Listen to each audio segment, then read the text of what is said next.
Hey, Lottie. What? You are looking outrageously beautiful today. Well, thanks very much. Outrageously elegant. Outrageously Very nice. well dressed. But I do have to be honest. Lately, spending a bit of time on the internet, I have to admit that my heart has been a little bit stolen by the exquisite and impeccable charms of G-Max. Yeah, G-Max, man. Sitting in a cell.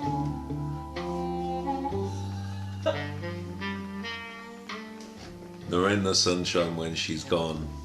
She sits alone in her cell, walking backwards and forwards, and sometimes she sits down. I think sometimes it sounds like it's more like a country club, really. Yeah, but It's alone in a country club and walks back and forward. Well, no, I haven't seen her in a country club. I've only seen her in what's been released in the Epstein Files. But honestly, have you seen her when she's answering questions? She's so hot, you know what I mean? All these people so sexy. They're so much better She's than all of us. She's got great hair. Oh, so much hotter than all of us. Oh my goodness. They really deserve that wealth that's been caused by being involved with lots of murders. Just when Jeffrey Epstein has this weird lizard face shifting thingy. Oh, wait a minute. And did you just say Jeffrey Epstein? I did. Ooh. When his face is doing that thing that everyone says he's a lizard, but it's actually just because he's on lots of cocaine. Oh yeah, when his face pulls back like a demonic smile. He's just on lots of coke and gorgeous. He used to play the oboe. Sexy. That's it. That's Yeah. There's nothing more. When he's doing that, he just looks like the bastion of intelligence. Oh, like Cary Grant. He's just so charming. Yeah. What a charming man. Yeah. All of them. G-Max, when she's answering, when she's stuttering through her deposition, now what are you talking about? But posh. Yeah, and saying, just.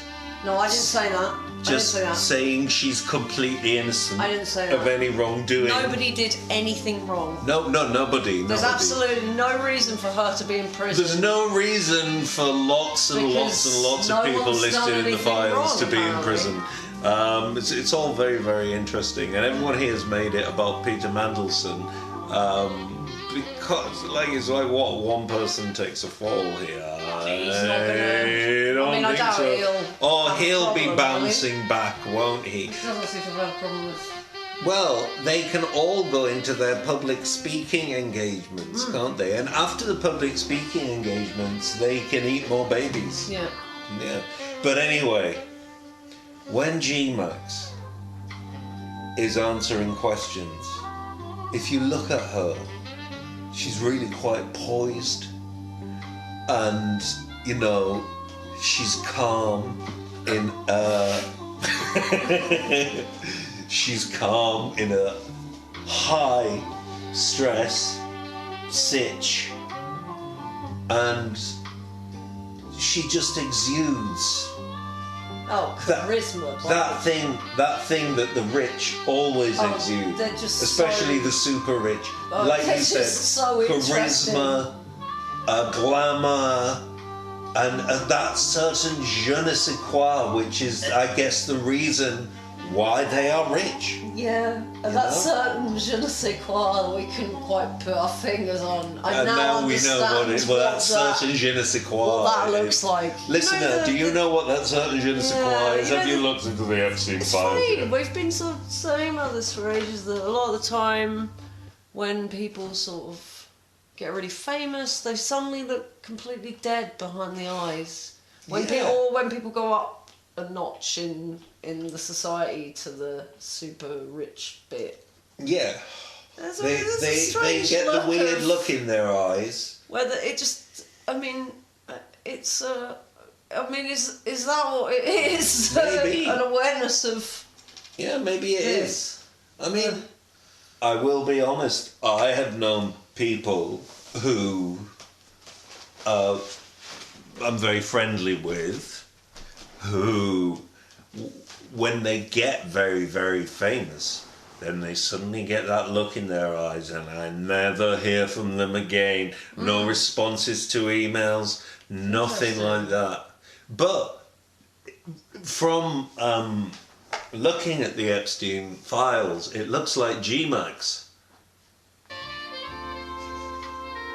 It looks like G-Max always responds to emails. She always replies promptly, succinctly, and honestly, when she was typing those emails, she just looked so beautiful, stylish, and just, you know, those eyes like pools.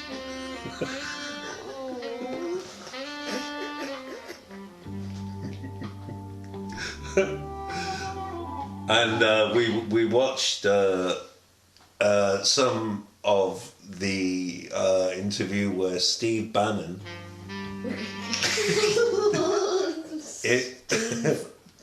Steve Bannon interviews Jeffrey Epstein, and honestly, Jeffrey Epstein, again, just a beautiful man.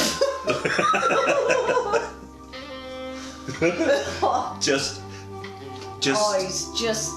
he's brimming with love, intelligence.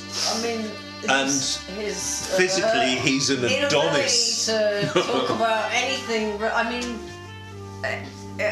I personally always, you know, I love talking about the stock market as much as the next person, but when he talks about it, it really makes me want to. It's especially boring when he talks about it. It's I just cannot understand why all these rich men, all these people who are into sort of power and influence, all said that he was amazing. And I've seen lots of footage of him, and he seems like a complete moron. So I don't really. I don't understand it at all. It's a very interesting thing. It's very strange. People who are complete morons, like CC, like Liz Truss, for example, or lovely Nadine, how they reach the upper echelons of society. Jeffrey Epstein, he reach the upper echelons of society, like the top, the very, very top, seem to be pretty much running everything. And he's appeared to be dumb as hell. Like this guy, from his interview, is not the brightest spark. Doesn't he end some question by saying I saw Dad in a movie once? And that's literally what he sounds like. It sounds like... He sounds like a big doofus. It sounds like a sort of 16-year-old talking. It does. About sort of... I think somebody was telling me that he came up with the whole microtransaction thing in video games. Yes, apparently he did. As a place to hoard money. As a place to hoard money, and I mean, I haven't. I don't. You know, it's a strange thing, isn't it? That's the thing that I noticed. So, hang on, this is like really, really shifty. It's a really, real dark thing. Very strange. And they're very involved in Bitcoin as well. All these. I read from the files, he appears to have been like the inventor of Bitcoin. Well, I mean, as well, it's like you know that Bitcoin's dodgy. You know it's been involved in. I mean, isn't the whole point of it so that you can shift lots of I never weapons understood and trafficking victims? I never understood it. I don't understand it. It just looks. We had a real nightmare with the initial Palestinian donations because we had to find someone who could deal with Bitcoin. I had previously used Bitcoin to buy something nice on the internet, I couldn't. I kind of like my memory only lasted about like one day, and I had to relearn it anytime I did that. I had to listen to lots of blokes talking about Bitcoin. at me about Bitcoin. My goodness, for a while, and it's going to be the future. It's going to change the world. I can't express to you how much that makes me want to. I get a lot of things in life where I feel the crushing weight of time and my finite existence slipping away, and I cannot tell you how much hearing people talk about Bitcoin depresses me. Can you explain to me sort of it really what it is? Why? I don't know. Why it is? Some really stupid thing. Like that it is has to utterly mine data, but then what is like Dogecoin or is Doge? Is it Doge or Doge? It's got a picture of a dog on it. More ideology. Doggy. Bitcoin, maybe that's the one that you use to buy special racist I think things, that one might be invented by Big Fat Elon. Oh, right, yeah, well, you know, it's probably special. Oh, sorry, I think that one might have been invented by Elon Musk. It's probably an extra special Sensual. racisty, like talking about Freud's speech one or something. I don't know, there's something in Bitcoin where you have a thing that's a number or something they call a Bitcoin in the thing, and then in the whatever the computer network, and it has to the problem with it is that the whole system has to like scan through itself every time it wants to sort of use a transaction. So so it's always aware of, I don't know, it uses a huge amount of power. And is another monetary system. I presume from the fact that a lot of these extremely wealthy psychopaths were involved in it, I presume that the entire purpose of it was created to hide various sort of really dodgy sort of you know what. Well, you know that person who I literally can't remember what it was called, crypto art and NFTs and all that. The person who spent like $10,000 on a red pixel, do you think they regret that? Because I don't think the NFT thing is. So now they've got like a red pixel and £10,000 less in their bank. Yeah, or maybe the whole purpose of it was for something else, which sounds like everything else. So you never know. Yeah, well, apparently the art world is one of the places where these vast sums of money involved in trafficking are hidden in fine art. And hey, anyway, I'm so surprised. Between I'll isn't say it something between 20 and 70% of the great master works in the world were painted actually by Elmir Dahori anyway. Oh, right. Well, that's nice. Some people say it could be as high as 70%. Wow. But they think it's at least 20%. So some of those Monets, some of those Renoirs, were painted by Elmir so he could make a buck, and apparently, which is kind of wonderful. I love a bit of duplicity in that kind of way, but not duplicity in like ways that like harm people. Elmir, by pulling the wool like in such a way, isn't really harming anyone. He might be sort of harming the pockets of people with lots of money. Oh no, really? But to me, that's no huge disaster. Because what he did was also, that's as valid as the other stuff. It's as a project, the whole thing is him doing the act of that, and it's all very technically good. Oh wait a minute! Elmir's ghost is angry with me because I didn't say the film and the Orson Welles film and everything, and it's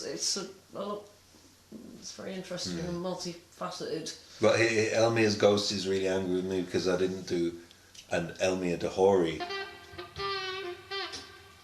Because he was a gorgeous little fellow, wasn't he? Elmir was a gorgeous little man. I feel like he needs the spirit of Coffee Cointreau differentiates him from the other people that we've been talking about. So. No, but he wanted to be in the sexy list. But Elmir's actually a little sexy guy, a little neat little fellow, wasn't he?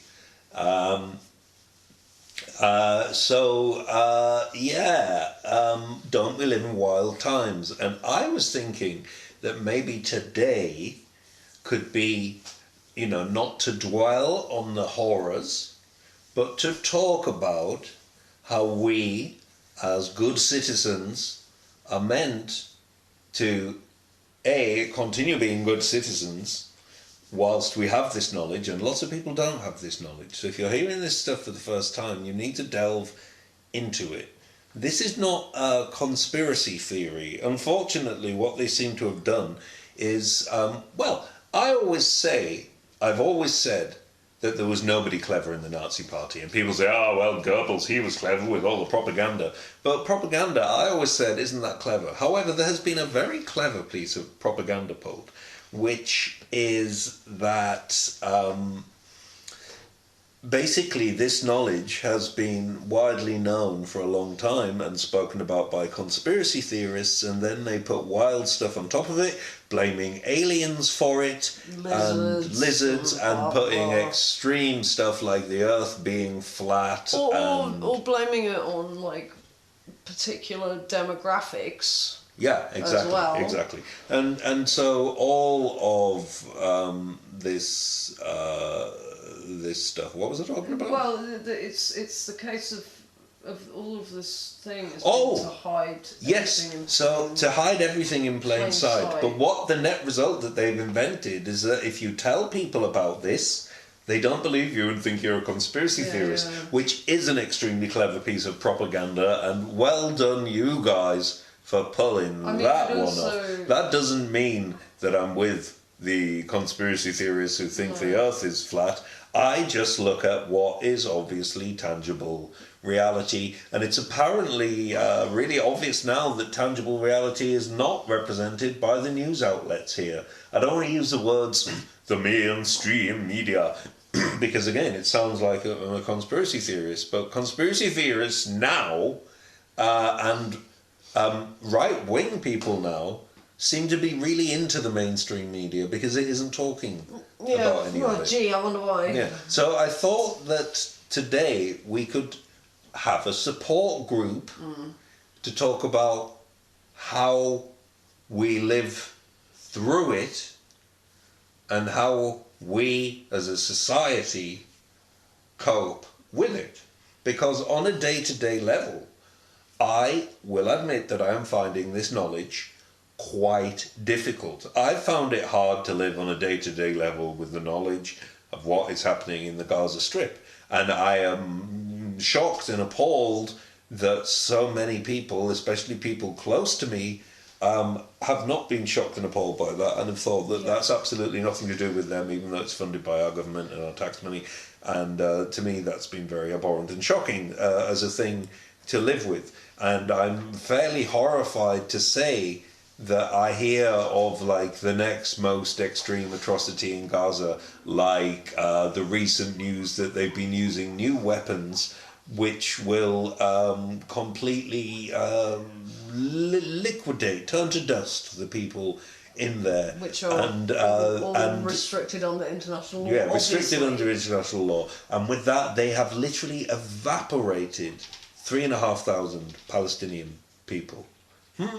Interesting. So, well, that adds another 3,500 to the death toll, doesn't it? Which is much higher than the 70,000 you've been told. So, we are now living in a world... Oh, yeah, well, I'm basically horrified to say that I have assimilated Gaza into day-to-day life, like the rest of you who are horrified by it, and we just go by every day with more horrors. But now, are we going to assimilate, and how do we assimilate into our day-to-day lives the information that is in the Epstein Files? I don't have an answer to that. I don't do have an you? answer to that. I don't know, like, I can't really not think about it. It's just, we're in hell. I can't really see how it's any different to hell. Unless the society changes vastly, yes, we are absolutely in hell. And if this is not the catalyst for a total societal shift, then what would be? Bearing in mind that we are in not a good situation globally, re climate change and everything, if the people at the top of everything are running what is basically a snuff ring, then I don't really know how we can expect them to care about anything that affects. Well, they clearly don't. Do you know what I mean? If there are like mass graves, like as in, we know for a fact that Jeffrey Epstein ordered several hundred barrels of sulfuric acid. Now, if a normal person did that, they'd get investigated. So, like, what's the reason? You know, like, if a normal person did that, they would get investigated for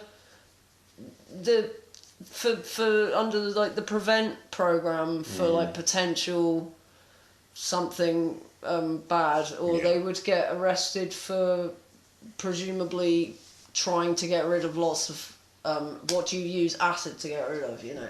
Yeah. So it would be at least investigated. None of this is being investigated, and I have to say, as a female, and like it makes you feel pretty bad, especially considering I've seen so much stuff online, and we watched some program about Prince Andrew, I don't know, and it was like a program where lots of people were saying whether or not they thought he was guilty.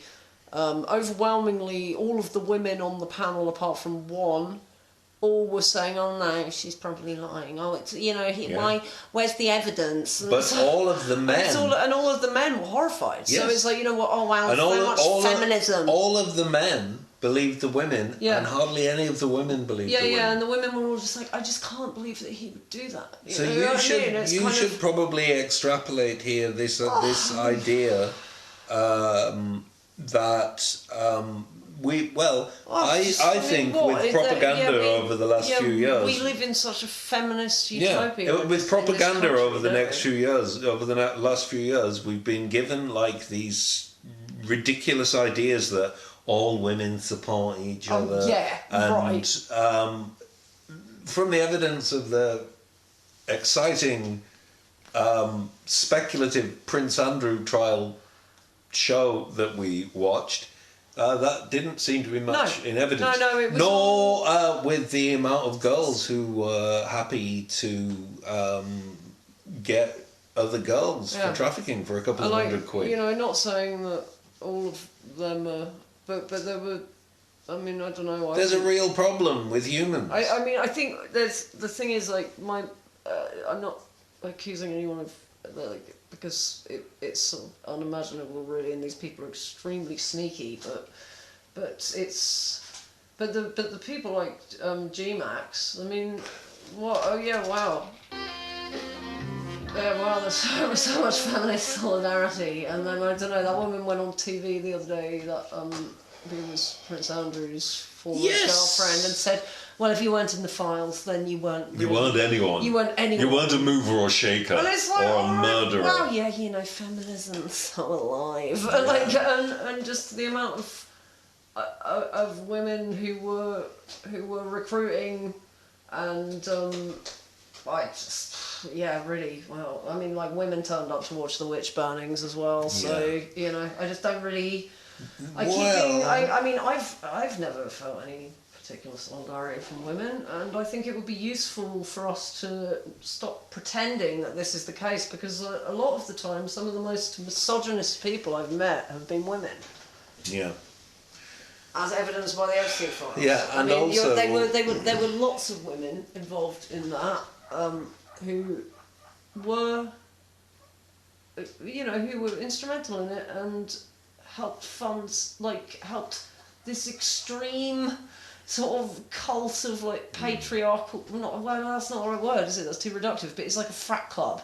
All the sort of, all the things of like, I can't really talk about it, but just all this like it's super extreme sort of hazing stuff that you read about in like fraternities in America. It's the same sort of this group mob kind of guy mentality and as far as I can see, like the logical. Was it George Carlin like, said that the maximum amount of people who should be together in a room is 2? He said that as soon as you get more than 2, it starts to become a problem. But I mean, the thing that I'm finding disturbing about reading it is a lot of the, they're talking about, I don't know what we're allowed to say, really. Just like you can say whatever is public knowledge. Talking about but avoid videos and things, and it's kind of details. I've heard. I won't say what I saw on Twitter earlier today. I've the way that they talk via email, these people, sounds like other people I've met. Who the way they refer to other people, women, and everything. I mean, it just seems like an extreme male violence frat club for rich men. But also, I think it's this thing that they were like, somehow, were painting themselves as like the cool club, the place to be. And when you're really as like minging as Jeffrey Epstein and G-Max, I mean, I don't see how like proper minging. Proper minging. And I don't see how it would be swish. Aspirational. Yeah, they're not swish at all. I mean, and their houses are tasteless and like it's awful. Everything. Like I think they probably have like a really brown kitchen. That kind of, and I bet you sort of like that walnut, like that walnut sort of thing that you. I always noticed that with London, as you got into like the further posh that you got in terms of shops and everything, all the columns would change to this like brown marble sort of thing. Suddenly you knew you were in the posh bit of town because all the buildings are made of brown marble. Wow, so wait a minute, Lottie. That implies that even before the 1970s, the bourgeois and the rich were really into brown. Well, it's like this sort of like, this like marble thing, Harrods is kind of sort of this. Do you know? I'm not actually sure. Terracotta brown, but with less like rouge in it. And what street is Harrods on? I don't know. Yeah, I don't ever go past it. I don't go where crowds are because that's where you tend to die. So. Well, apparently, it wasn't so safe for the young ladies working at Harrods, neither, was it? My mother worked at Harrods for a bit. She said it was horrible and she had to go at a customer for being horribly racist, and then they moved her downstairs because obviously like racists are allowed to do whatever they want, apparently. And they moved her downstairs and there's all these tunnels underneath it. Oh, apparently. really? Yeah, there's all these like huge network of tunnels under Harrods. Oh, fascinating. So Harrods. Interesting. Interesting. But I mean, a lot of that is because of war bombing. Oh yeah, probably. Shelters. Yeah, that's interesting. They probably have a lot of, they probably. So we're not saying nothing, Harrods. They probably need to smuggle lots of. But we know. Out, we know that. I mean, he was running one, wasn't he? He was running. Lots of women came forward and we do know that Mohammed Al-Fayed, the gorgeous, sexy. Oh, yeah, I mean, he's. They're all just so fit. Beautiful. Oh. Elegant, not at all like a bag in a suit. Yeah. Sexy Mohammed Al-Fayed.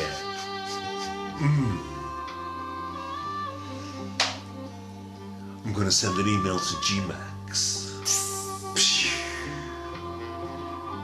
Yeah, so we live in this terrible culture where already everybody has been turned against each other. We need to realise our common humanity and like stop thinking about whether you're left wing or... I always say left ring every single time that I say left wing or right wing. I always say left wing the first time.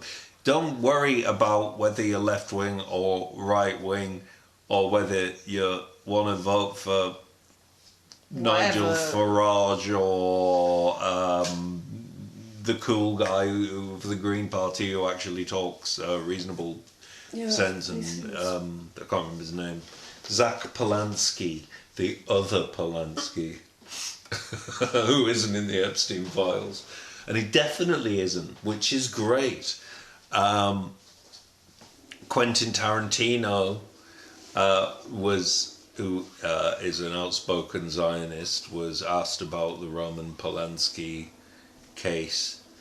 And he said something like, these 13-year-old party girls. Ooh. So that's, fascinating. Oh dear. I think we're in the grips of a public health crisis. Yeah, I think so. I really just think we've got to sort of start again in some way. Yeah. Quentin Tarantino, he's turned his house into a museum of just his films, an immersive experience. Ooh. And he walks through them, just so he can remind himself every day how cool he is. And then he goes and plays those video games where you kill people. And at 7:00 he goes for his poo, which he calls his Jackie Brown. And then at night he sits in bed, reads film scripts, and then has lovely violent dreams. And it's another thing that's changed in day-to-day life is when you find out that someone who makes really violent work also supports really violent ideologies. Eli Roth, whose work I haven't really seen because it sounds really horrible. I liked him in Death Proof. Yeah, I'd have to see that again. I only saw it the once and I can't really remember him. I just remember the cool girls.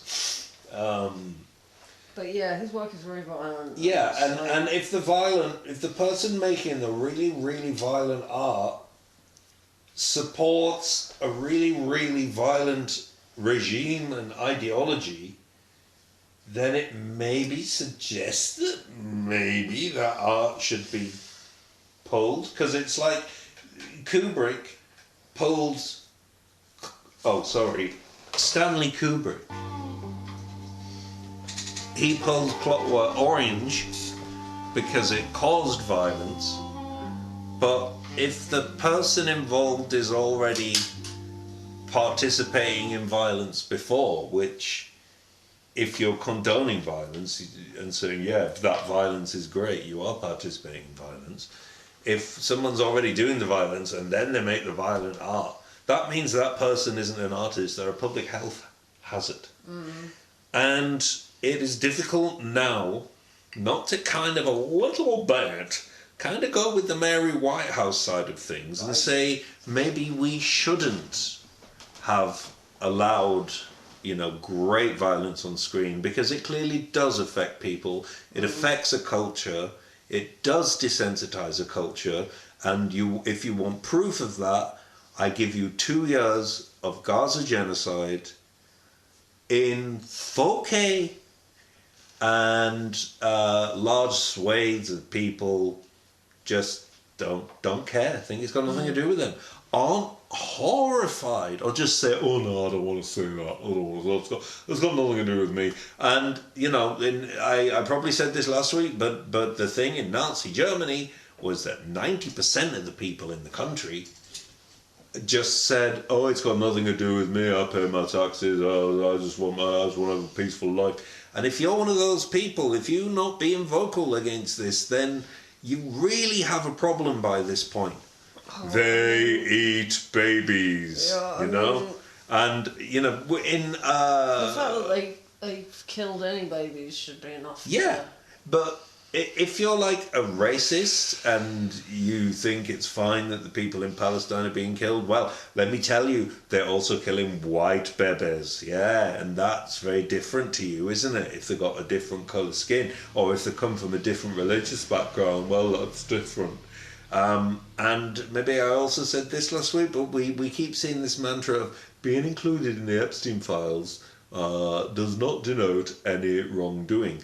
But at the same time, they say that everyone in Gaza is a potential terrorist. And people who say things like that are platformed on the news. And if the news is going to platform genocidal maniacs as legitimate, then I ain't going to look at that news as a legitimate source of news anymore. And I think that is happening to many, many people now, are like, legitimately, why should we listen to and trust these news sources?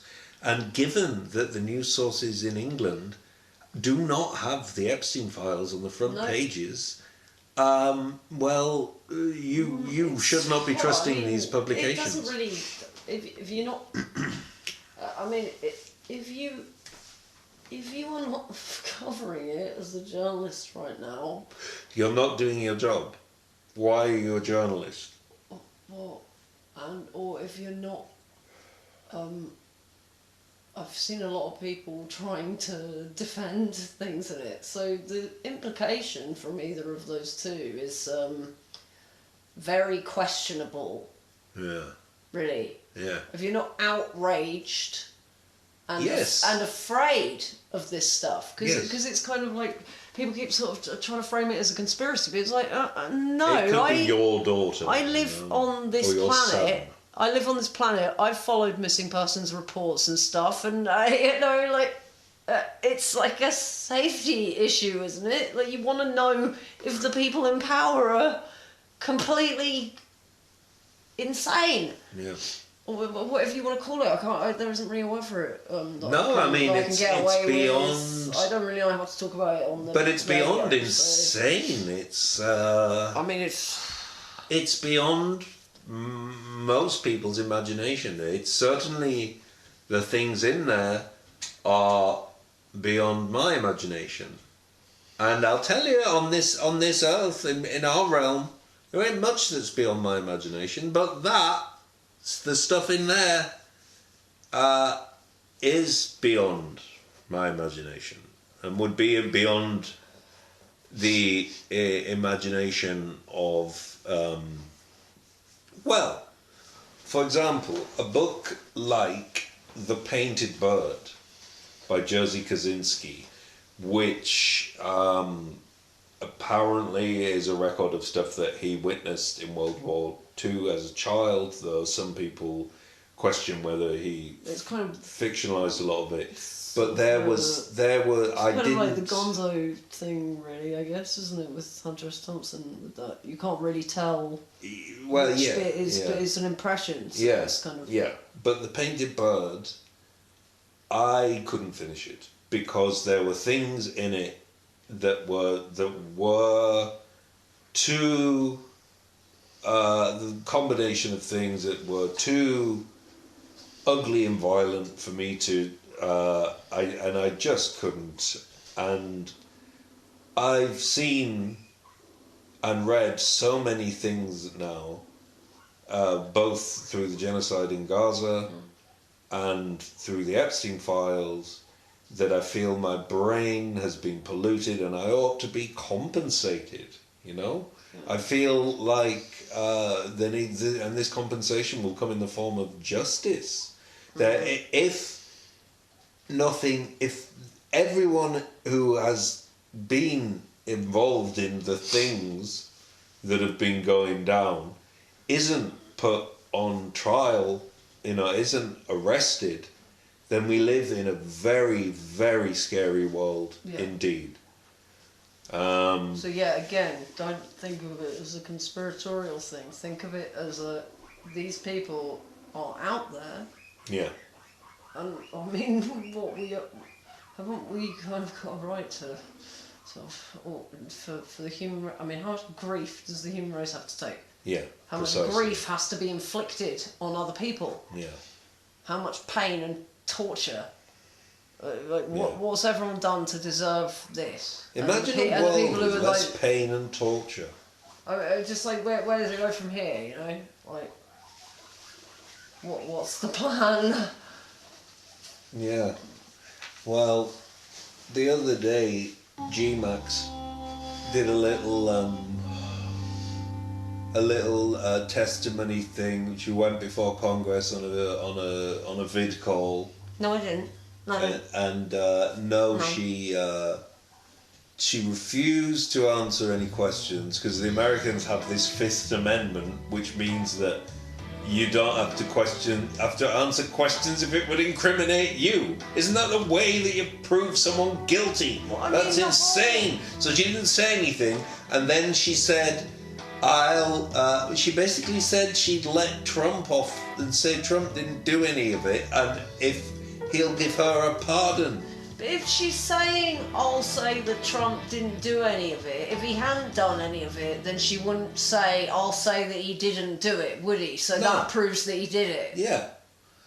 And so, welcome to the post-truth age where there's no justice and nothing exists anyway, apparently.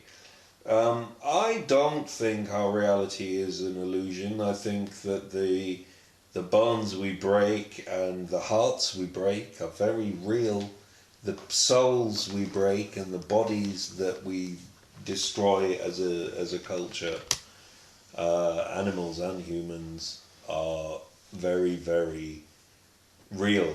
Whether there are higher dimensions or not, whether the fact that you're in this one, there would be higher dimensions. We're in this one, and our experience of it is very, very real, and people's experience of pain is very, very real. These people are not statistics, like the people in the people in Gaza and the people in the Epstein Files are not statistics. They're real people, and I have a problem now, a very big problem, with people who don't think the pain and the suffering of other people has to do with them. Guess what? It does. Because if nothing else, it could be you next, couldn't it? Is that a way that I can spin it to you? No. Well, I'm the sort of person who thinks there can't be true happiness until everyone on the planet is happy and everything is walking around in a state of contentment. Oh, you're such a utopian dreamer. Well, no, I presume there are out there in the galaxy functioning civilizations. Sometimes civilizations will be able to get it right. I would suspect most of the time, and there's just a basic aberrance to human nature, which you, Lottie, characterised as, maybe that's what they mean by original sin, this innate competitiveness and destructiveness, both of which are manifestations of stupidity. So we should all try a little harder. I find it a bit weird that everyone's always characterising like sort of evil genius when it doesn't really take much of a genius to sort of like blow up a load of stuff, does it? So like that's the kind of mark of a really stupid person. When you're dealing with like when you're a teacher or something and you're dealing with a classroom of kids, if there's one kid who's like fighting and like destroying everything, the teacher says no, this is like, the kid will get told that they've got behavioural problems, or that they don't know how to express themselves, or that there's that they need to go into whatever.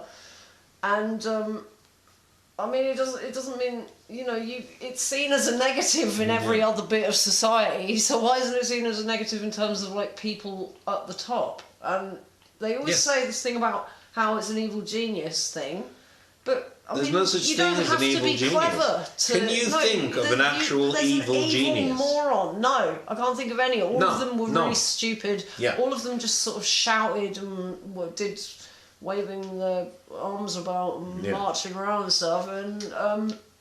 And so it implies that when people are like, oh wow, that's so smart, it implies that people think that that's really, something to aspire to. Yeah.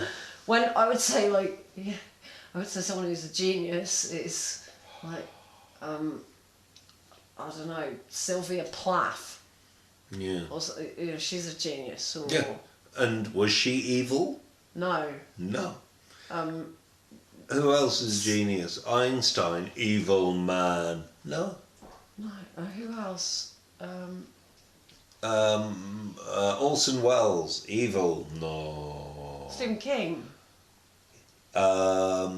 Leonardo. Yeah. Who did invent well, not invent, he drew some war machines. He drew some weapons of war, none of which were used, because he was trying to make some dollar from Cesare Borgia, who was a big lumbering idiot and evil. And he was evil. Yeah. And he was really, really stupid. Evil people are big lumbering idiots. Hollywood invented the evil genius. I don't think that there is an evil genius in literature. Is there? Before, like, Hollywood evil geniuses and things? Is there, like... I can't think of any. No. And when you meet psychopaths, they're generally pretty stupid. Yeah. They have a lot of blind spots. I don't mean that in a... I mean, I'm sure you can be a functioning psychopath. Well, Stephen King's portrait Stephen King's portrait of Brady Hartsfield is a pretty good example of... a functioning psychopath. He isn't a genius. He's clever in the human sense that he can learn by following instructions, and he can do things like methodically in order and make devious plans and things. But, ultimately a violent act is not an intelligent act. Except in self-defense, of course. Yeah, but it's weird to equate whether or not... that has nothing to... It's got nothing to do with... Yeah. It's got to do with, like, the situation. Yeah, that's not a violent act, is it? I mean? An act in self-defense. And the thing is, like, Brady is obviously not a functioning psychopath because he's killed... He's not functioning. But, I mean, I've met people who are sort of really...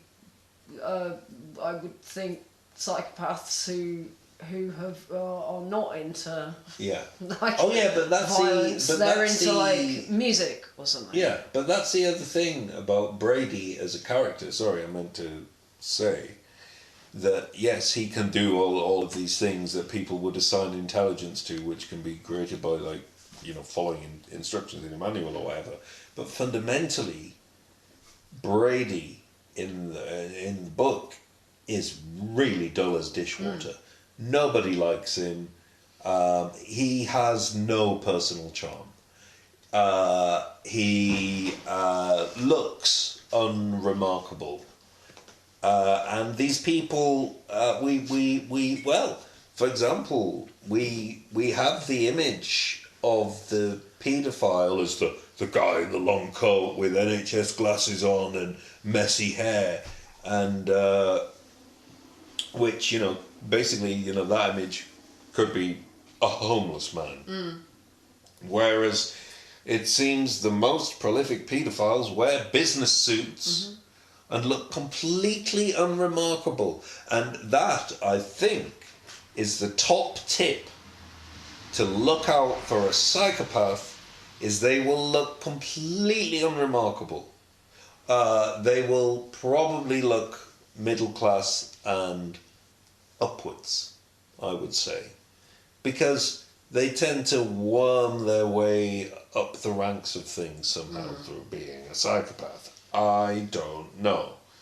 But this is the thing to remember about psychopaths, is that they look unremarkable and they are unremarkable. But they really don't like to be told that. No, they don't like to be told they're unremarkable and charmless, but they are. Doing horrible things to people doesn't make you remarkable or cool, it just makes you horrible. Huh? Like G-Max, sexy, sensual. I mean, she's horrible. She is horrible, huh? These are horrible people. They're all just utterly vile. But you know who we haven't talked about yet, who's sexier than all the rest? Prince Andrew. The man whose name has become a punchline. Just say the name, people around you will laugh, guffaw. I had a little fantasy yesterday of a kid saying, "When's the funny man coming back on TV?" about Prince Andrew, because everybody laughs when he's on the telly. He's he's moving to a marsh. Apparently, he's moving to this house where all the land around it is a marsh. So Wolverton, is it? No, it's not Wolverton. It's called Marsh Vale or Marsh Well, House. I mean, I've lived right in the middle of a marsh, and it's pretty miserable. It's so really I'm miserable. Glad. Yeah. But there is, unfortunately, in the grounds of the place he's going to live, a children's playground. But that is not in close proximity to the marsh, unfortunately for Andrew.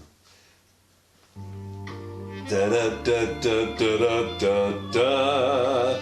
Yes, guys, we do kind of live in hell, but we need to believe that we're going to make it better.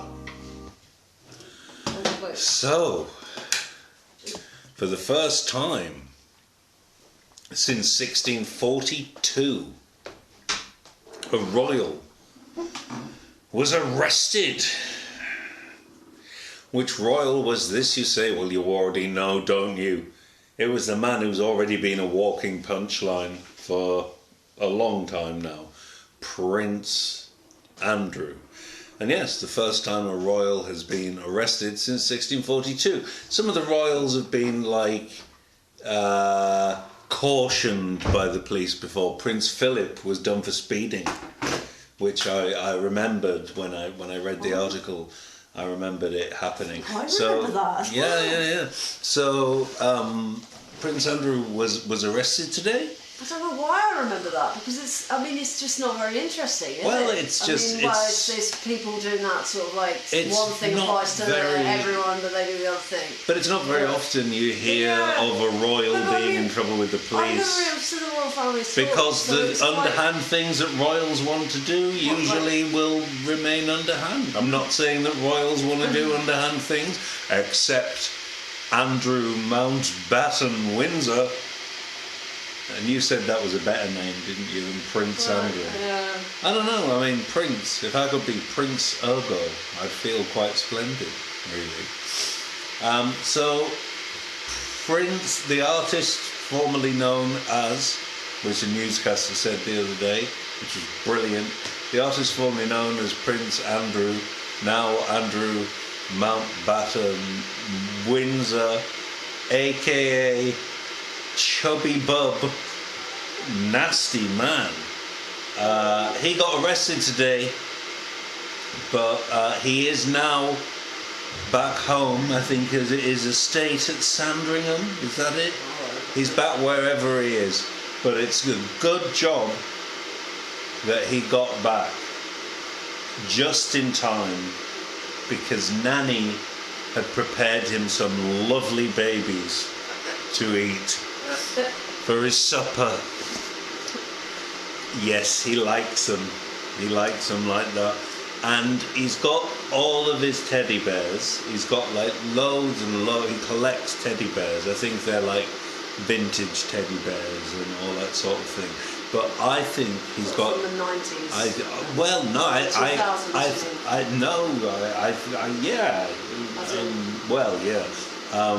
Well, I think he has some genuine vintage items, but we may speculate that some of them may be mementos. Not saying nothing, but I think that he's got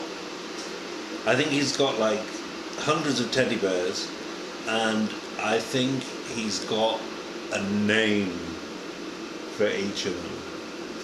Now, what kind of names do you think Andrew Mountbatten Windsor would give to his teddy bears?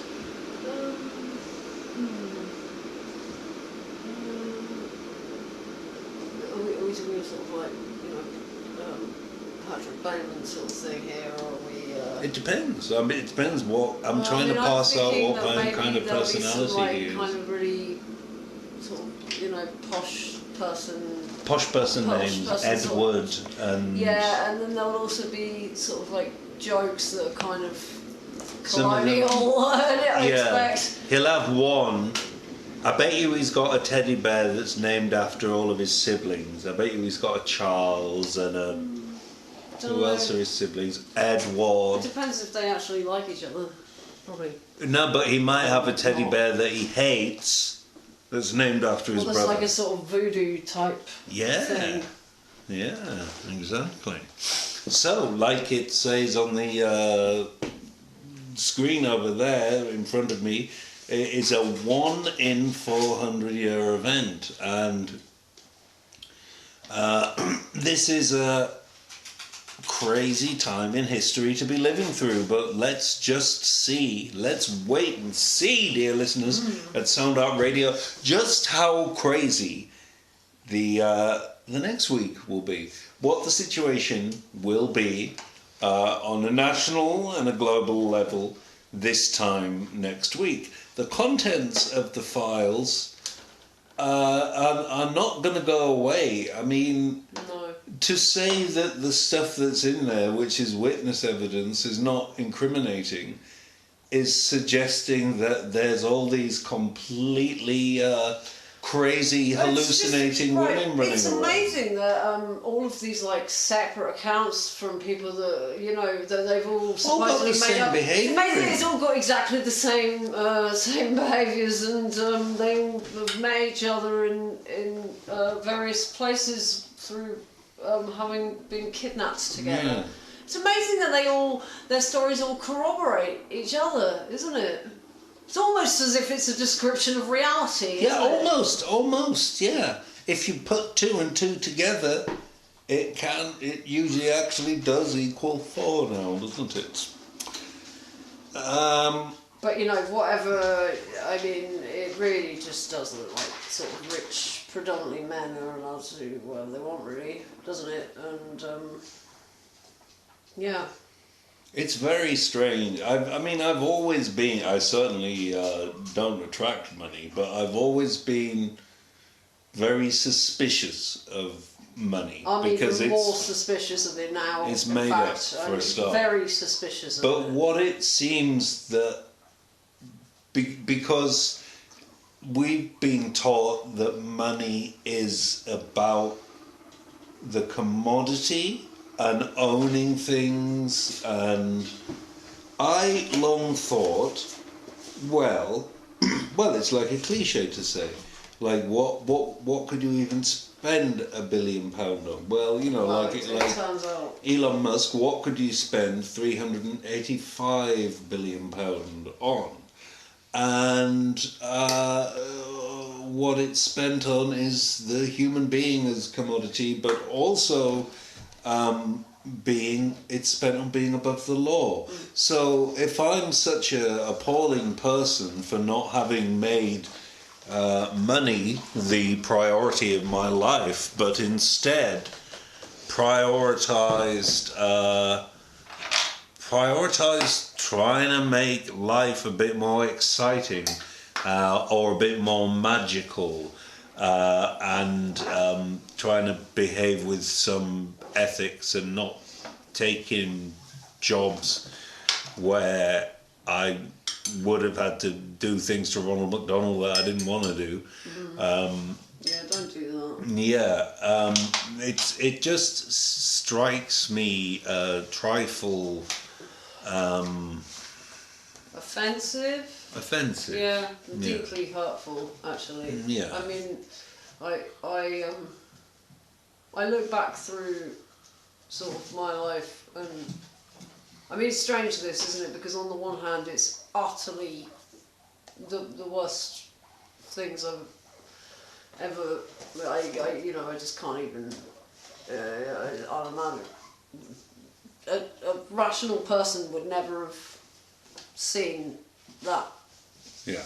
People need to get their heads around the scale. It's like, I mean, I think, all of it's sort of connected, isn't it? Yeah. They're all like the same rich people running everything. Yeah. It's, I mean, they're as in just in the sense that, like, I mean, that it's not conspiratorial to say that wealthy people are at the top of major multinationals, is it? Oh, you conspiracy. No, I mean, Unilever's, all of these other companies involved, Procter & Gamble's, all these other companies involved, they all know each other. They're all the people that are completely screwing up our planet, and it turns out that they're also...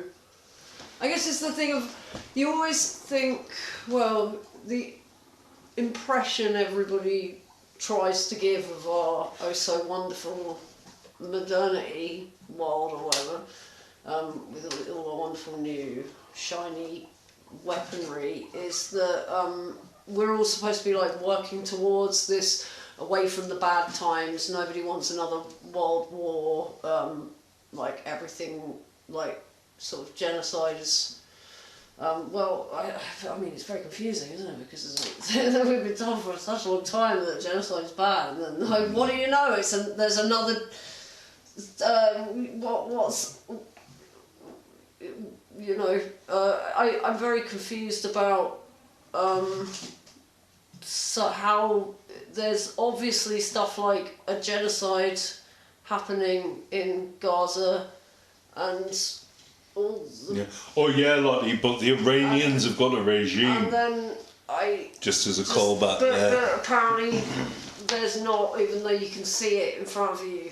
Yeah, It seems yeah, to be no. It seems to be the same with No. everything else as well, like climate change. You know, there's a forest fire every couple of weeks or whatever, but no, I'm lying. Like, you know, the sort of the multiple corroborating thousands and thousands. Oh, you must be one of those. Files. You must be one of those left-wing people AI. if you believe real stuff. This made on AI thing, when we're talking about lots of files that are email interfaces. So if you were going to fake some sort of text document, you wouldn't use AI. You'd just Photoshop. You wouldn't even use you'd go to Google Docs. Google Docs, or I just like. You don't need AI to fake a document. Why is it like this? In fact, AI What's going on? wouldn't be able to fake a document very well, would it? Stop because trying to tell me that the things in front of me are like not there. Stop trying to tell me that. It's this insidious post-truth age Everybody idea, has got to stop which is trying just to tell me that idiotic. it's different to what I can see. Because truth is real. Truth is truth. Oh yeah, baby. Truth is it's bad enough truth. that it's happening without being sort of like not being allowed to talk about anything.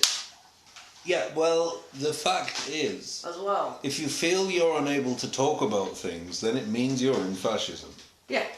And people on all sides of the political spectrum feel like they can't talk about things. The right-wing guys go on all the time about, "Oh, you're limiting my free speech." I will say, incidentally, that the people who say they're having their free speech limited the most are the ones that seem to hear the most, which is fascinating. But if theoretically we're supposed to live in a country with free speech, so why do people all around the political spectrum feel afraid of speaking up about anything? And it's been particularly bad the last 2.5 years, hasn't it? There's lots of things that people have been afraid to say, like saying you disagree with the genocidal actions of the state, the government and military of Israel is anti-Semitic. It isn't. This is evidenced by all of the footage that we have also been subjected to over the last 2 years of religious Jewish people being beaten by policemen. Yeah. So, and call me crazy. it would seem to me the policeman, slightly weighted as well. the policeman beating the Jewish man is the person exhibiting the anti-Semitic behaviour there. And that's all we'll say about that thing. But it's time to stop believing the propaganda. It's time to stop believing that, like, the Muslims want to come here and inflict Sharia law on everyone. If you actually ever talked with a Muslim, I've talked with loads of Muslims, and every single Muslim I've talked to has been really cool, has been like really smart, has been kind of Caring, soft-spoken. I've been quite surprised that someone cares about me. Yeah, and I'm not saying, dear listeners from my family, I'm not saying that all Muslims are good people, because I am aware of the complexities of the human condition, and that there are good people and bad people in every demographic. But guess what? Christianity has done its fair share of terror attacks. I know you think that terror attack means Muslim, but it doesn't. Terror attack means attacking people, causing terror. That, like, a global... Has anyone ever been attacked and not been terrified? Do you know what I would say is a terror attack? I would say that a global trafficking ring that kidnaps children, like a global pedo trafficking ring run by lots of people who run most of the most influential companies that we deal with every day. Like, transactionally, I'd say that's probably terrorism as well, isn't it? Yep, the trafficking ring, Jeffrey Epstein's trafficking ring, just to reiterate to any listeners who may have just tuned in, news flash, it's not a Russian trafficking ring, it's an Israeli trafficking ring. There is, well, it's American and... Well, American, Israel, every time I say Israeli, I mean British, American, Israeli. They're the same thing. So when I say it's an Israeli trafficking ring, I mean it's native. Oh right, yeah. No, It's Western. Yeah, and it goes through the film industry and the entertainment industry. Yeah.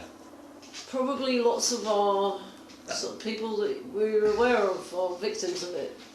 You know, I mean, certainly it puts into context when I was modelling the various looks of there's a lot of kind of hollowed out looking women who looked traumatised. So that's probably it. They've probably, Yes.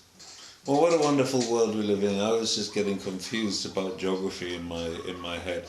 We're thinking about this whole thing of the West. When we live in a world where we're told that America is the West because of the way that we lay out a flat map, where we start going across the globe.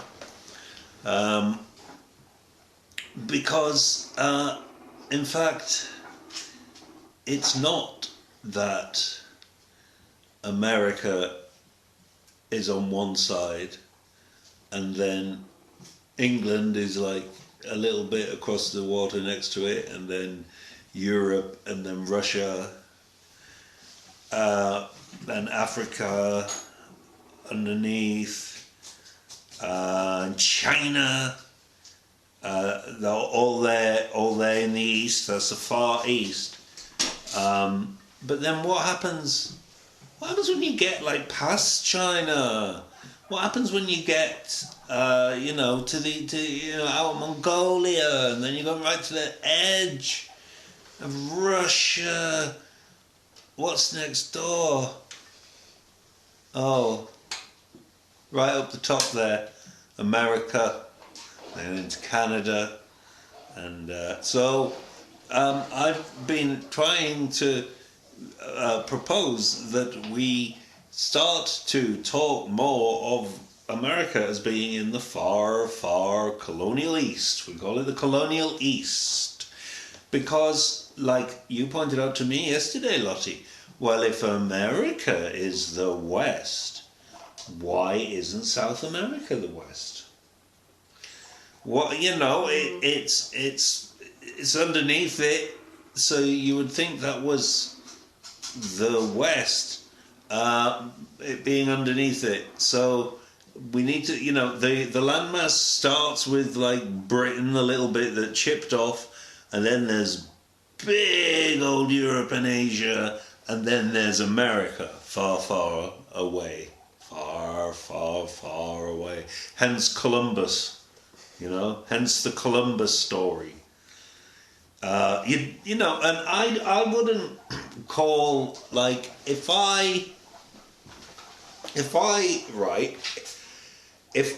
was the prince of a city that was divided into 4 quadrants: the north quadrant, the east quadrant, the south quadrant, and the west quadrant, and I was the prince of the north quadrant.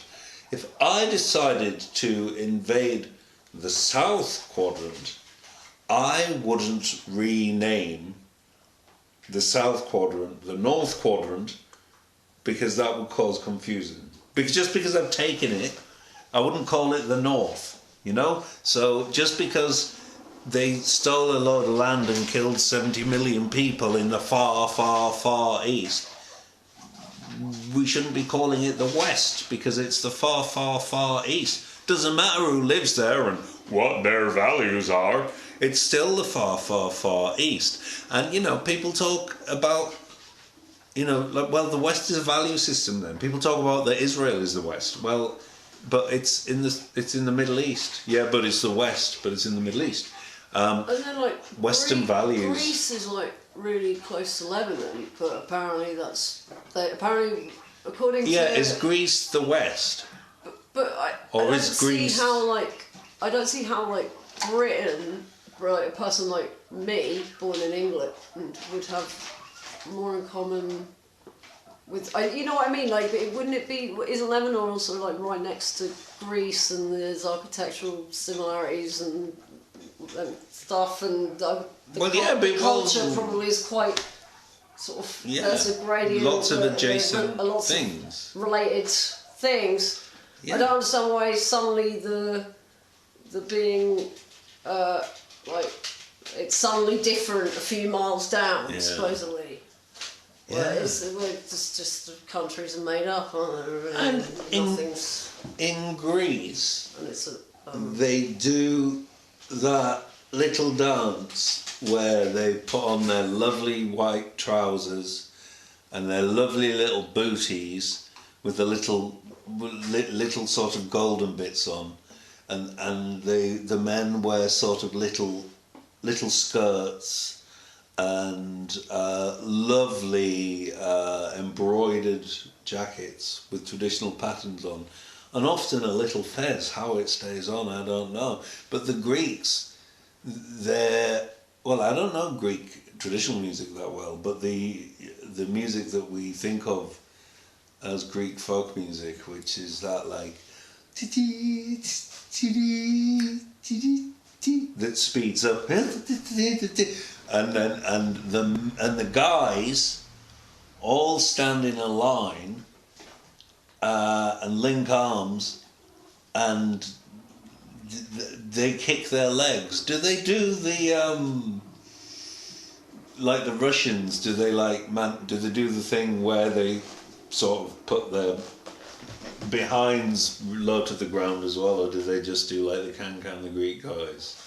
I don't know. But anyway, the point was, well, that's not that far a cry from Dabka. Yeah. Is it? But I'd say it's got Dabka's more cool. in common with Dabka than it has with, like, Morris dancing, which is, like, you know, there's the difference between that wet. Between that and Morris dancing is that traditions like Dabka and the Greek dancing and things actually go back a long time, whereas Morris dancing goes back to the hippie Victorians. But it's just, I don't know, it's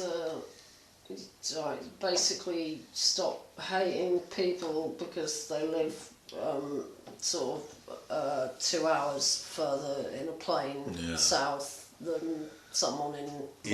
Try not hating anyone. But, you know, a lot of people hate people in Europe as well, don't they? So it's just, you know, try and be nicer to I like, people. you know what I really love about racists? Another place, like, you know what I mean? You're talking about like. It's so, isn't it? It's just are you embarrassed? Like, I mean, I know there's probably no one listening. I don't know. But do racists listen to our show? Well, I mean, maybe. They might listen to hate listeners. Flicking through the internet. Point? It's the apocalypse. Why don't we just? But my favourite thing about racists, sex trafficking ring. There's lots to love about them, but in many ways they're the gift that keeps on giving. But my favourite thing about racists, as from observing over the last 30 years or something, racism and its relationship to groups and so on, is how they are just willing to, they seem to suddenly change their racism to a different group. It's got because it's Muslims now, but it hasn't always been Muslims. No. I remember a period where it was just a general blanket Eastern Europeans. Those Eastern Europeans. But there was it cycled through. Which is, that really is covering quite a large area. Various parts of Eastern Europe for it on the Isle of Wight. I remember in the 80s it was Irish. Do you remember that? I mean it's just I just don't get the having to live being having everybody's pathologies just shoved in your face, constantly shoved in your face.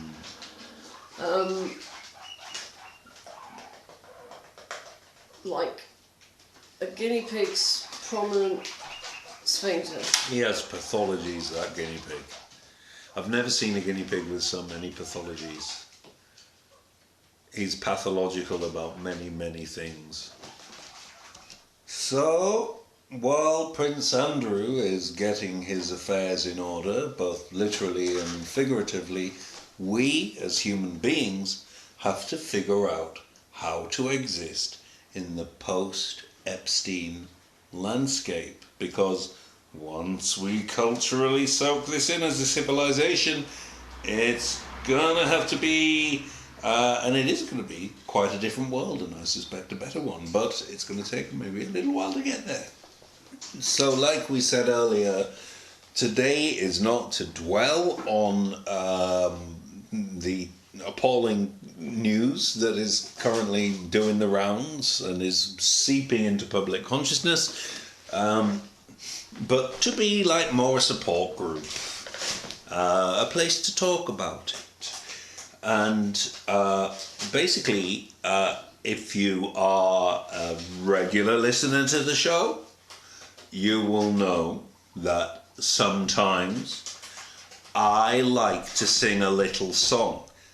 Now, why do I do this? The reason I like to sing a little song is because singing is a wonderful part of being human, and also it provides a release. Yes, it does. It does provide a release.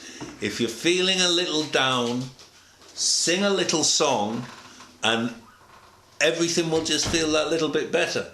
Now, I couldn't figure out what song would be best suited to the current theme of Jeffrey Epstein and everything related into it. And, there are quite a few questionable songs in the history of pop music, and a few questionable artists too.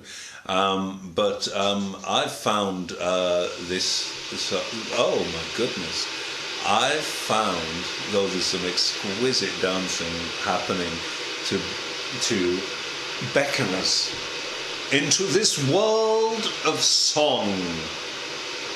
Spoik. This wonderful song, as Lottie performs the Spoik dance. If Ems is listening, yes, we do mean Drusilla's special dance movements for her boyfriend, Spoik. It's because I'm really sad, so I have to do this. Yeah, you're doing it as a form of release. I can't process my feelings. No.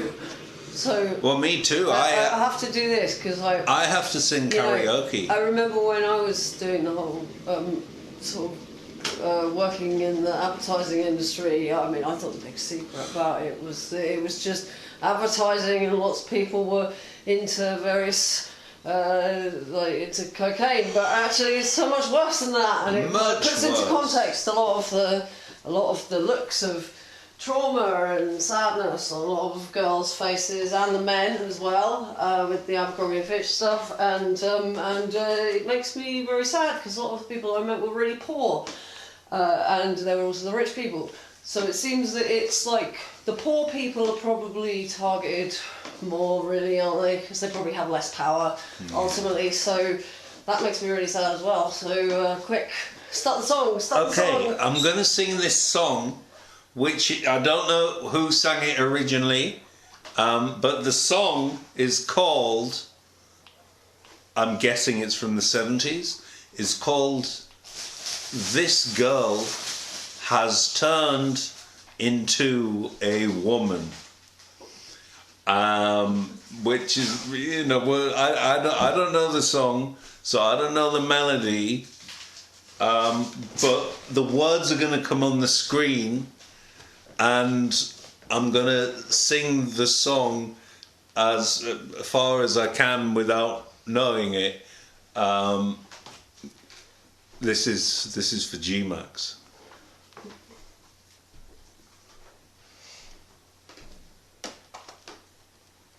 Come on. Where is it? Oh, there we go.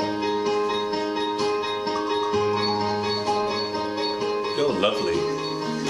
Wake up, the morning's over. The bed is soft and warm where we lay. Wonderful dancing, Lottie. I've dreamed the whole night through of how I'd say to you all the things my heart wants to say.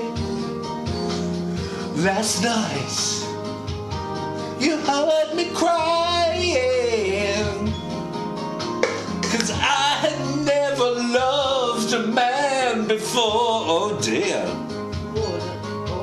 And I guess the tears were falling, 'cause the little girl was lost. But now, love, I'm not crying anymore. The girl has turned into a woman, and I've dreamed of this moment all my life. Lottie's blocking their ears and running the away from the room. The girl has turned into a woman, and I thank you for your tenderness last night. I've never seen a man lying on my pillow. I've never seen your body without clothes. I'm going to stop it at this point. We'll start, Joseph, with the difference with the one and the only Mr. Cliff Richard. I fancy I close my eyes, drew back the curtain to see for certain what I thought I knew. Mr. Neil Diamond. Far, far away, yes. Someone was weeping, but the world was sleeping. When a dream will do. Mr. David Essex. I wore my coat, yeah. Golden lighting, bright colours shining, yeah.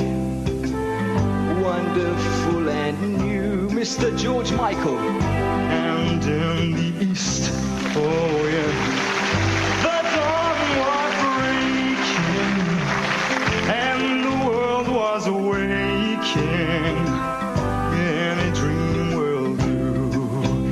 the only Mr. David Bowie. A crash of drums, a flash of light.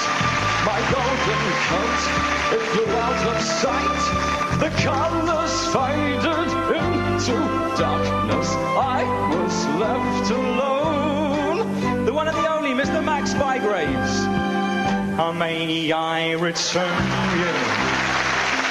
I took you like a loincloth, yeah. I want to tell you a story. The light is dimming, alright, yeah. And the dream is too. Mr. Stevie Wonder. The world and we are still waiting. We're still hesitating. Oh, any dream will do.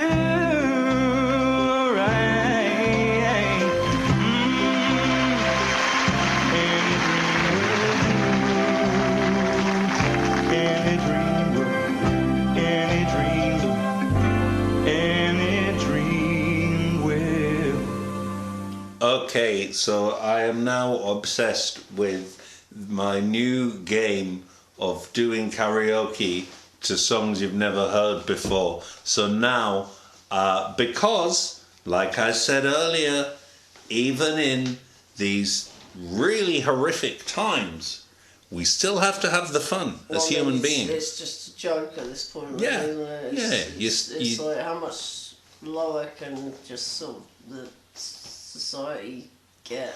Exactly. Really. I don't really know much how much more sort of grief can sort of like collective planet take. And because everyone needs to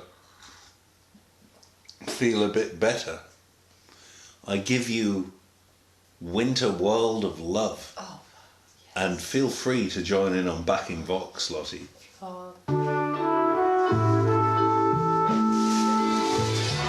I don't know this. Do you know this?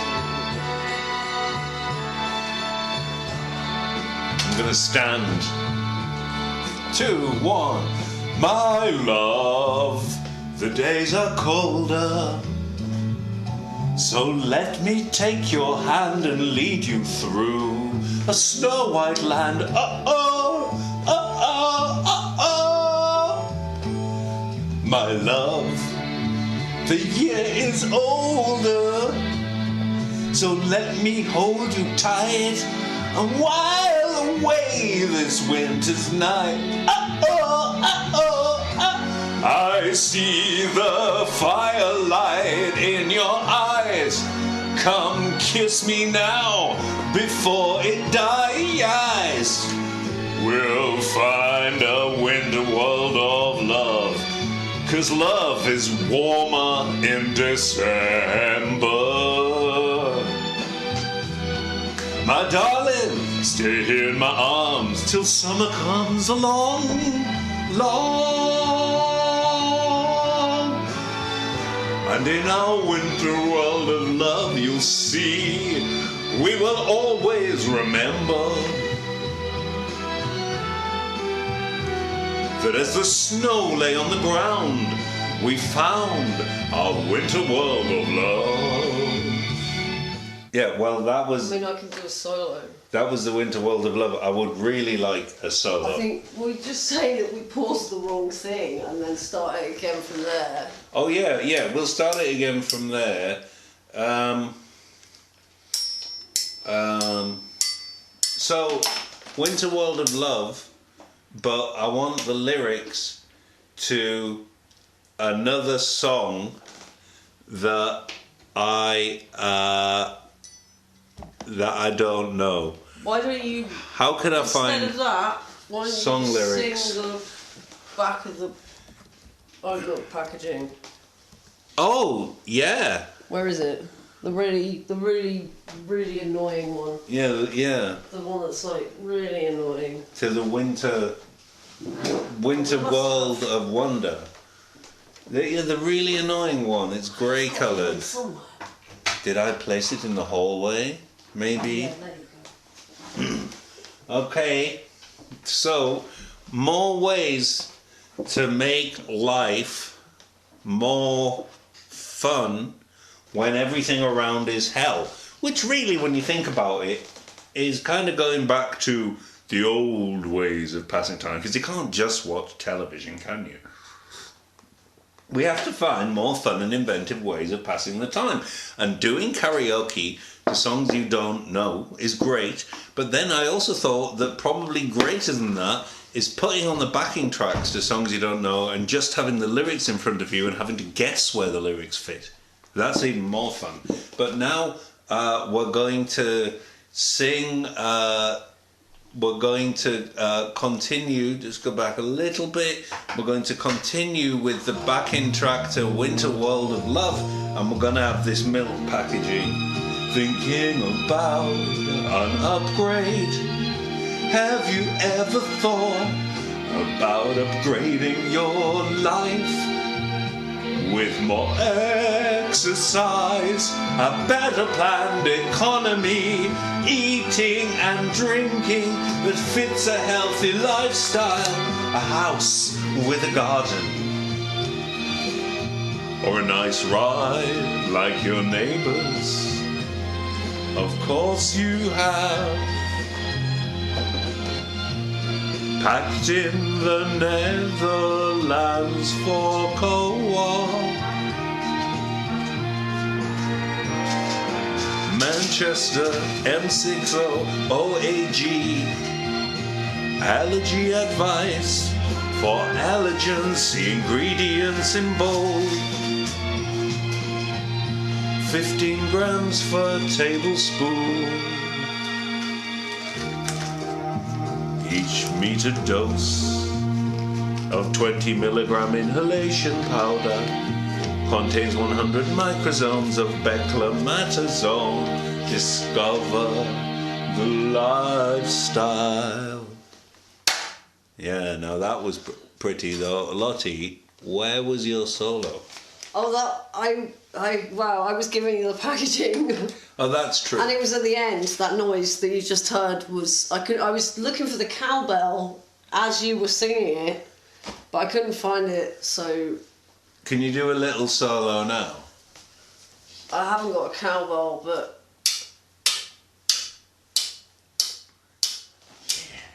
We were talking about this earlier that I did... Hey, it sounds like you've got sounds like my GCSE good sense of rhythm there. I did actually do the thing that I was the urban legend thing of writing the what is philosophy.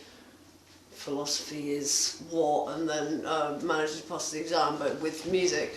You know, this stupid urban legend that you would have, and managed to justify using the one button on the keyboard, going through the numbers by using some art speak. It worked. Anyway, that was... Lottie, I'd just like to sing you a wonderful, really, really appealing, wonderful song. So romantic. One of my favourites.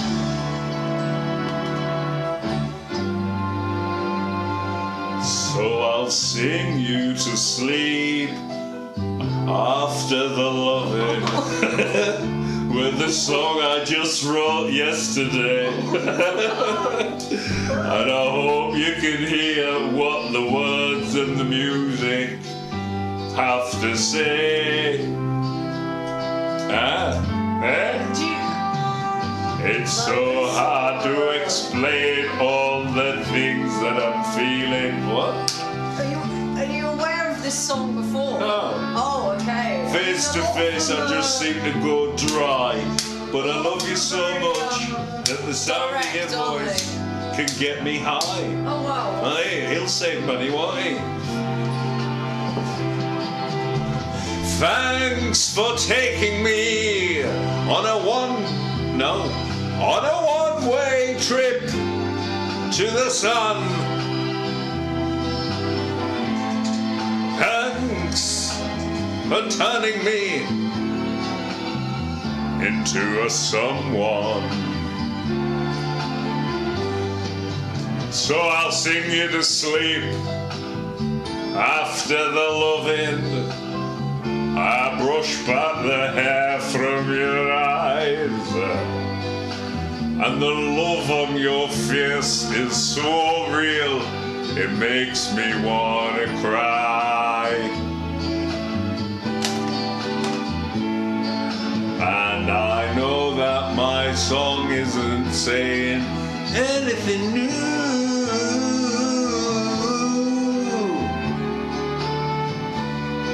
oh, but after the loving, I'm still in love with you.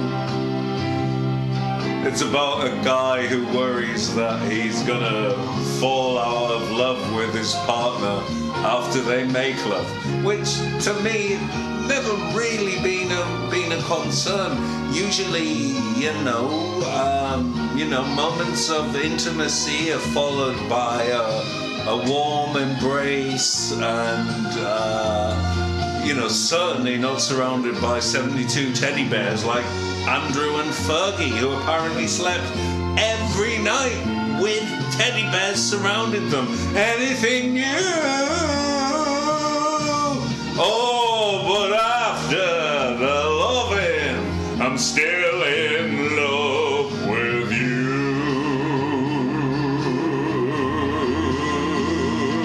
Yes, after the loving, I'm still in love with you.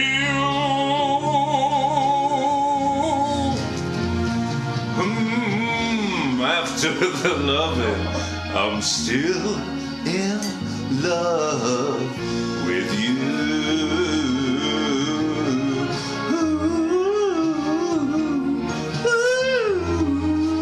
After the loving, still in love with you.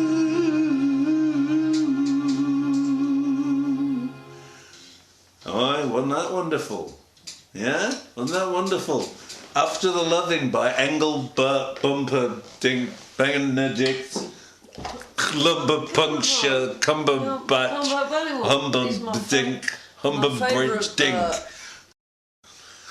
And now, I'm only going to do one last number today, and I'd like to dedicate this one to technician Chris, who is at the Sound Art Radio studio and always has to listen to our voices.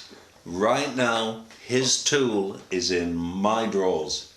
We have a tool of his in the kitchen in the drawers, a sort of metal screwdriver with a circle on the end that's old, that we borrowed for some reason, I can't remember why, but I want to dedicate this to Chris with apologies for all my singing and for all the Andrew Lloyd Webber, because he had to work backstage on Jesus Christ Superstar for quite some time, and that can, that carries trauma afterwards.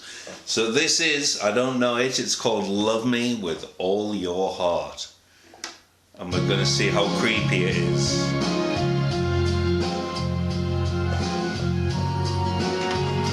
Nice intro. Okay, here we go. Love me with all of your heart. That's all I want. Love, love. Love me with all of your heart, or not at all.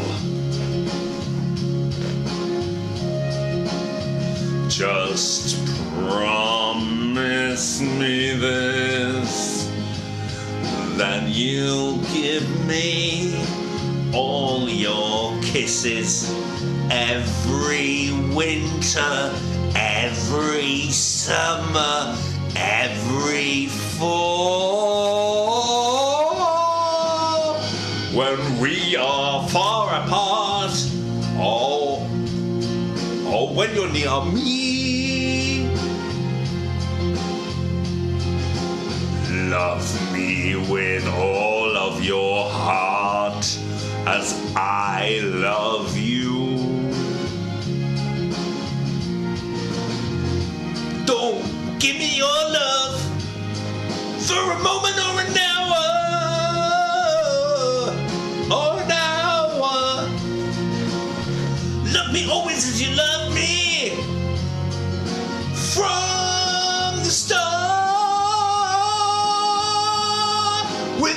every beat of your heart.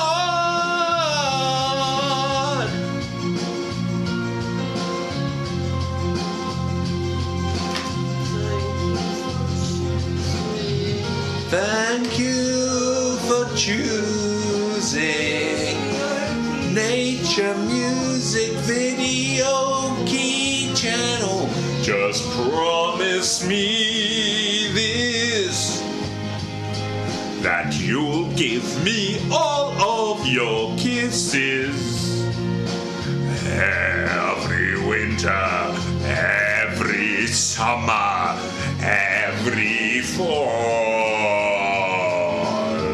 When we are far apart, or when you're near me,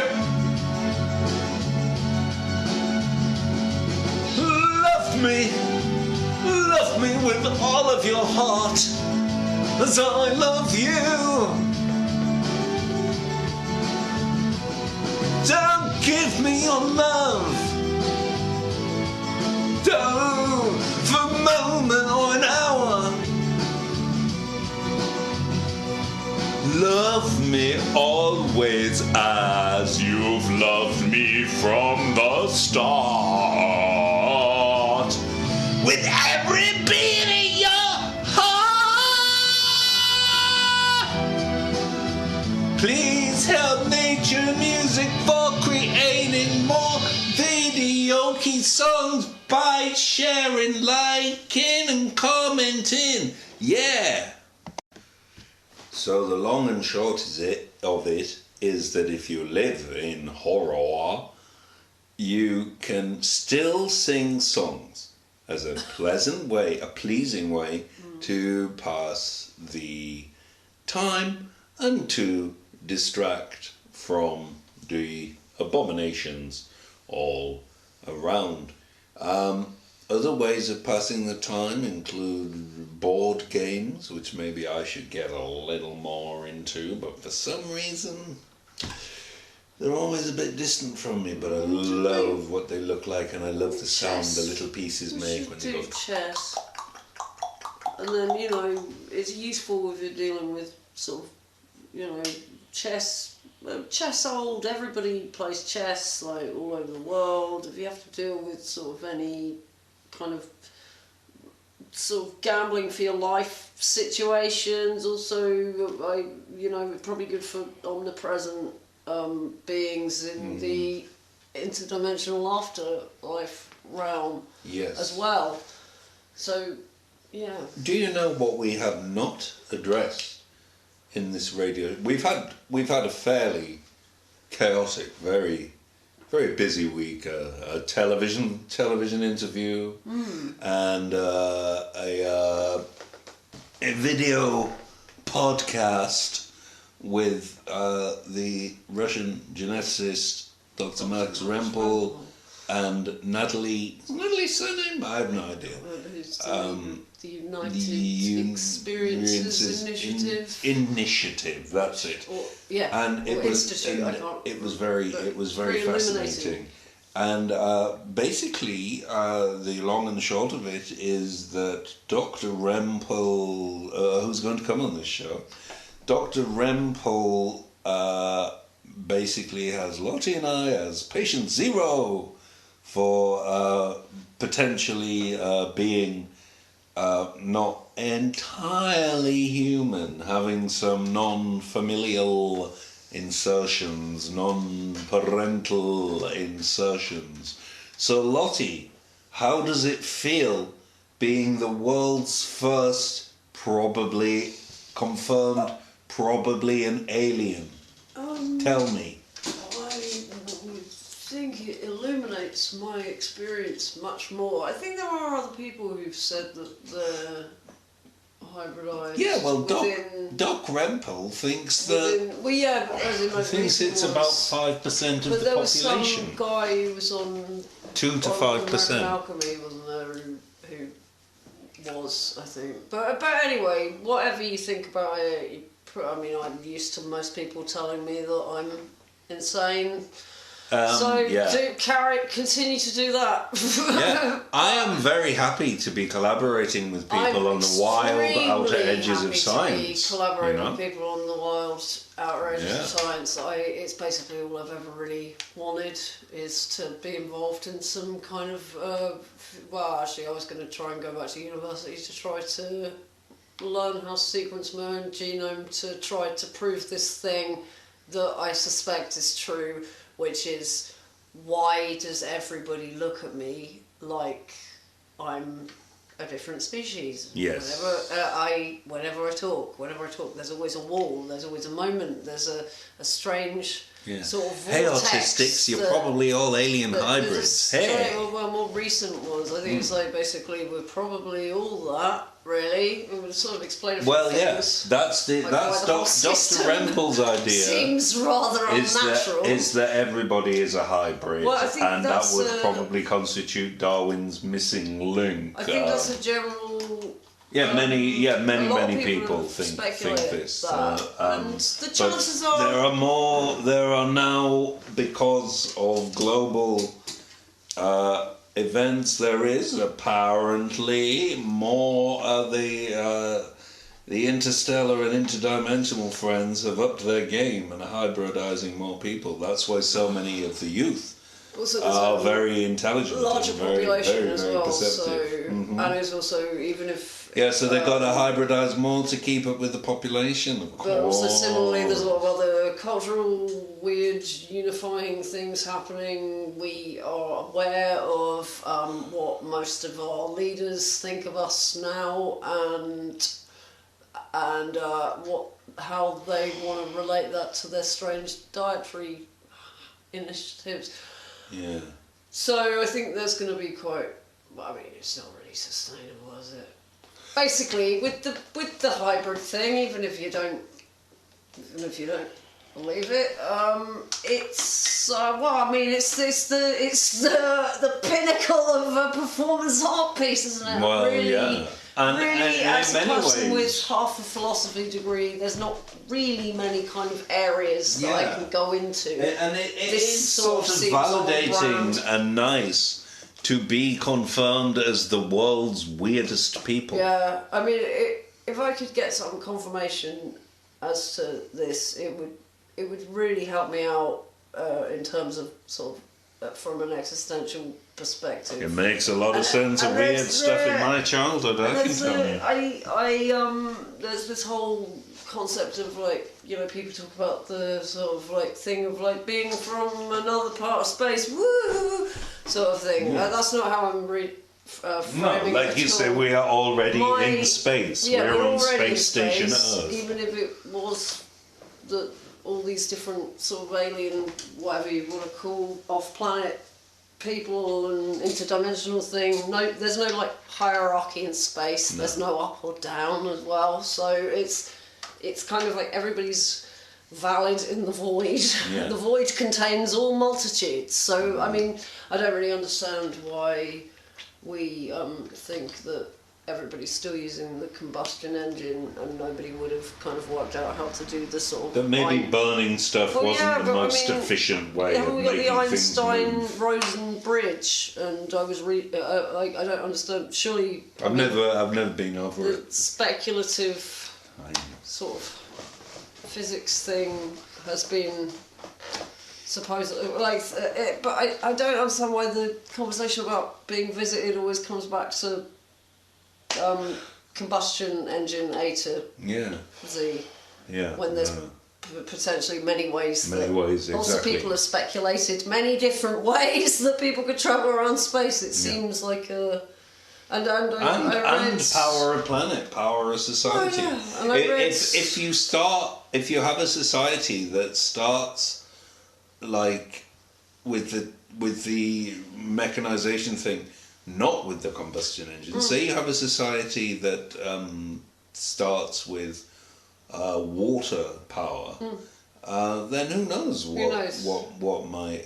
It's just it's an extremely sort of small-minded way of thinking about it, isn't it?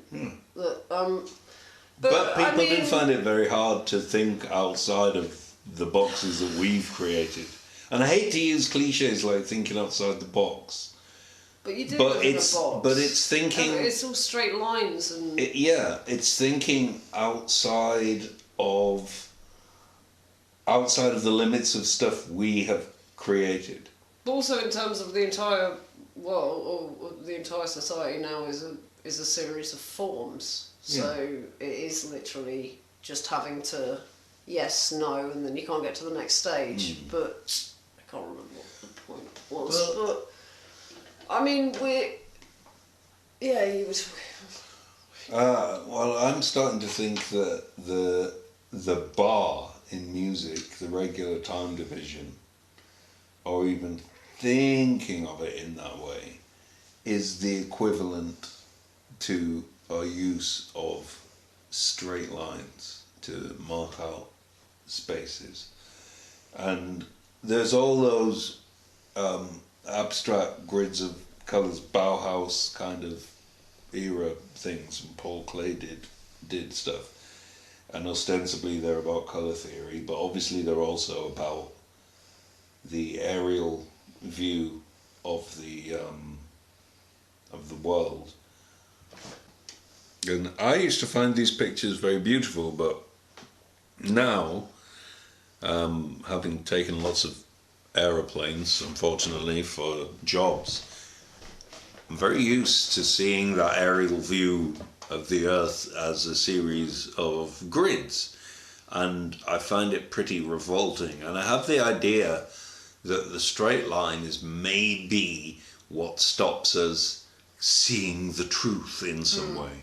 And same, I think the idea of the regular bar in music limits the possibilities of what we can do with music. Consequently, lately I've been trying to create music with circles that spin around and have inbuilt irregularity, so a loop will never repeat in the same way.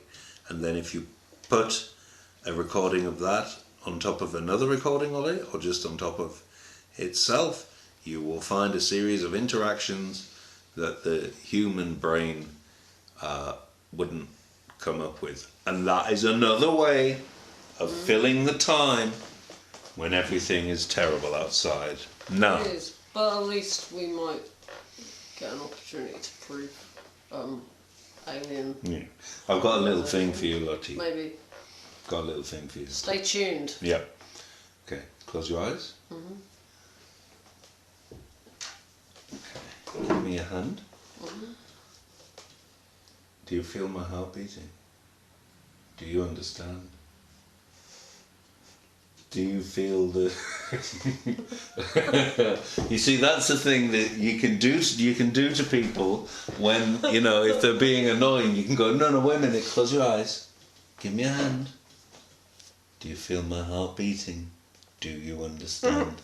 And that will just completely change the direction of the conversation. Well, yeah, like when that guy at least to the subject of the bangles, which is always a good subject. When that guy was having a go at me from the ground floor up to me on the first floor, shouting at me through the window about the Palestine Solidarity Shop and about how I should, he cares about English children. I'm not entirely sure what that had to do with Palestinian people being having lots of heavy artillery dropped on them while they live in tents in an enclosed sort of bit of land that's about the size of the Isle of Wight or smaller, which you're not allowed to leave. And hey, what does that sound like? So I'm not really sure like that. But when after I told that man to maybe turn his frown upside down and just try to have a nice time, he did seem to have a nice time after that. He seems to be having a nicer time. And now he goes back to just looking at his phone. Yeah. So there you go. Yeah, you got to stop looking at your phones all the time, kids. Advertising's not cool, and corporations are not cool. We have to get this base level among the youth, don't we? And the youth also need to educate themselves as do the grown-ups, as to what's actually like happening in the world, not in a conspiracy theory way, but in a personal you can look up the way. information and it's there It's in not official a safe documents. world. It might not be in the newspapers. The reason it's not in the newspapers is that many people who run the newspapers are also in those Epstein Files. So if you think the time to trust the mainstream media is now, and I can't believe I've seen other people saying this. I can't believe I'm saying this because of having been someone who, is always annoyed by conspiracy theorists. But the people have the idea of the useful idiot, you know? Manipulative people have the idea of the useful idiot. By Tommy Robinson. Yes, and that's precisely like the poet Tommy Robinson. And that's precisely what's been going on here with the conspiracy theorists.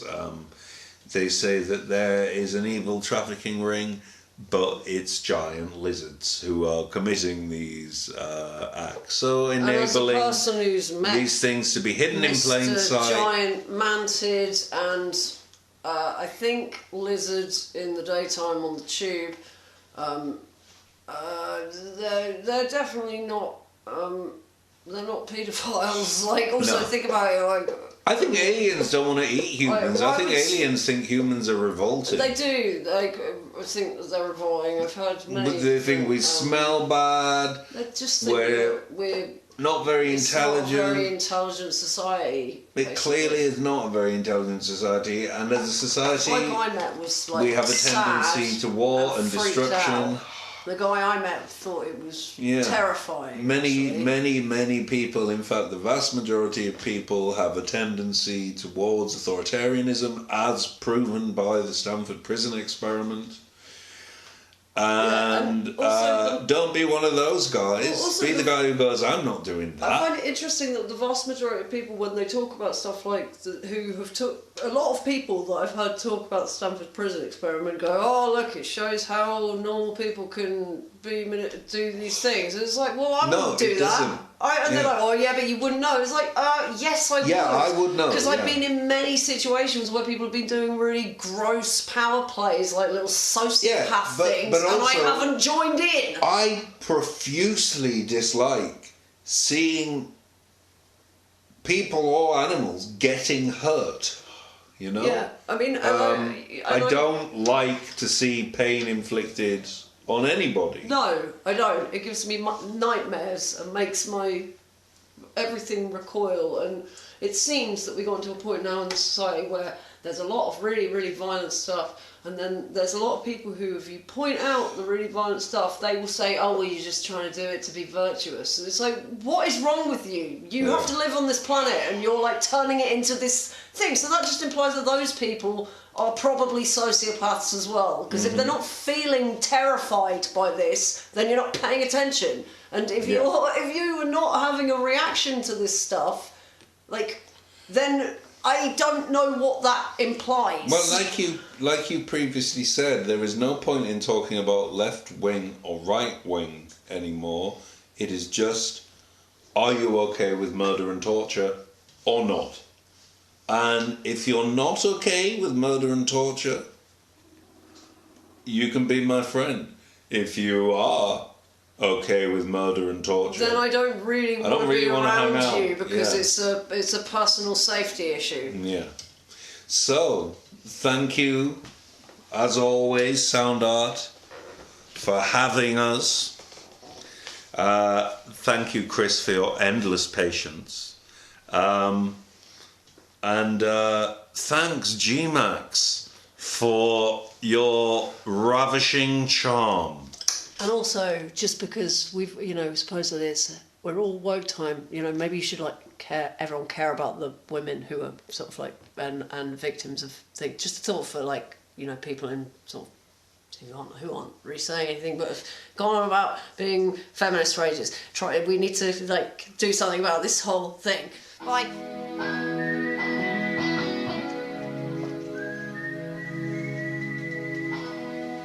Remember this one? No?